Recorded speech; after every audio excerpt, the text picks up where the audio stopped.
What do you ascribe to the big sell-off in tech? Is it China? Is it rates? Is it inflation? Is it D? All the above? Well, I think it's a lot of factors. I'm not sure China directly impacted that FANG sell-off, but certainly Yellen's comments did, valuations did, and the attractiveness of this reopened trade, the infrastructure trade, and a rotation into value. Remember, these FANG names, these tech names are so big that when there is a sell-off, there's a huge amount of money that has to go somewhere, the sheer size. And you talk often about how dominant these top 5 or 6 names are. When there's a sell-off of that magnitude of stocks of this size, it can buy a lot of mid-cap value and traditional value names and things that the market is rotating into. So I think that's what you saw yesterday. And yes, the infrastructure bill is going to happen. Just not sure what the size of it is. But when we get something like that, these material stocks, which are already booming, and the demand in the construction side of our economy so strong, you're going to have an exponential move into those sort of names. That's right. And let's not forget that when stocks sell, that means people are raising money. They sell something they probably made a lot of money in, which means they've got cash. They can either buy something else or put the cash literally, in their sock drawer, theoretically, I guess. They were buying things, infrastructure names. We talk about rising rates. I know, Mark, you and I have talked about your like of some of the financials, the PNCs, the Truists, sort of the super regional banks, if you will. When we talk about interest rates rising, does that make you like those companies a little bit more? That's a great question. And it's a question of if it's a modest rate rise. Look, stocks have historically done well during low but rising rate environments. And I think this mere notion that rates are up, that's going bad.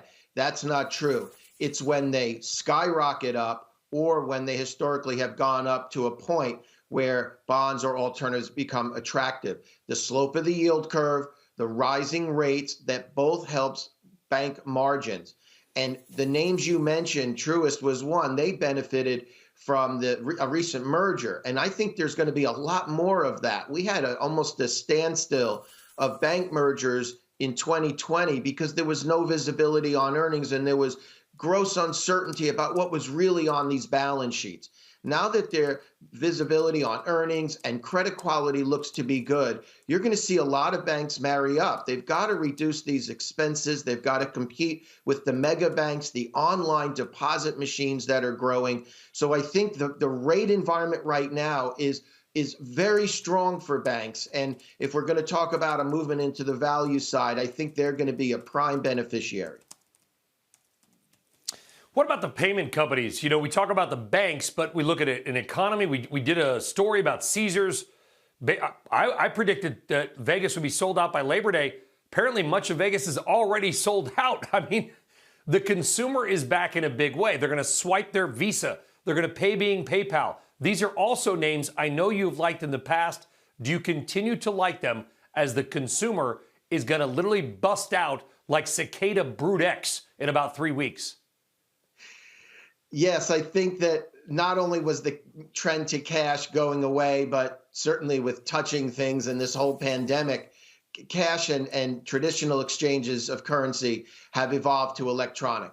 PayPal's pulled back here. I look at that as an opportunity. I mean, it's almost in a bear market territory, and I hate to say that because it's a name we like, but you can see on the chart there that it has a sustained upward chart. It just creates a great opportunity now that a lot of the momentum has been taken off. Visa, MasterCard, I think they're going to be innovators. I know there's some new disruptive technology out there, but I think it's a few years away. And these payment stocks, I think, are poised to take advantage of a reopening and a new trend in the way consumers make purchases.